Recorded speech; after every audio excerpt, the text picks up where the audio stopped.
On the Husqvarna Viking Designer Epic 2, if you're ever embroidering and you lose power or you accidentally turn your machine off, or maybe you just get to a point of your design and you're like, I gotta go to bed, I want to show you how your machine will save your spot.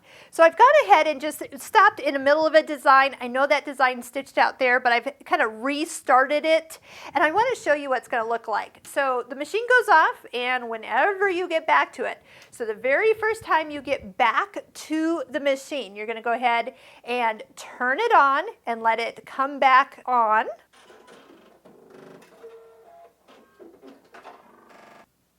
And the first message that you get is your embroidery ended unexpectedly. Do you want to resume embroidery? So this is what you'll need to do. Go ahead and do the check mark, and it's going to need that hoop removed. So don't worry about this. Just go ahead, do like we've kind of been doing. Slide the hoop, let it sit right on the bed of the machine. The embroidery arm will do the normal calibration, but watch what it's going to do next.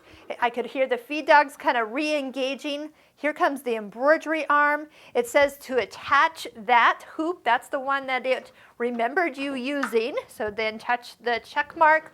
And we were on design color 2, and it has already returned us to color 2, and the stitch, the exact stitch we were on. So that means that you can start it up. I may recommend that you back up a few stitches right here and just kind of bring it back just so your starts and stops aren't right on top of each other. I always like to start maybe a 1/4 inch back from where I ended, and then when you go ahead and start the machine, you'll have a perfect overlap, no gap, and the machine or your project won't even know that you had stopped in the middle.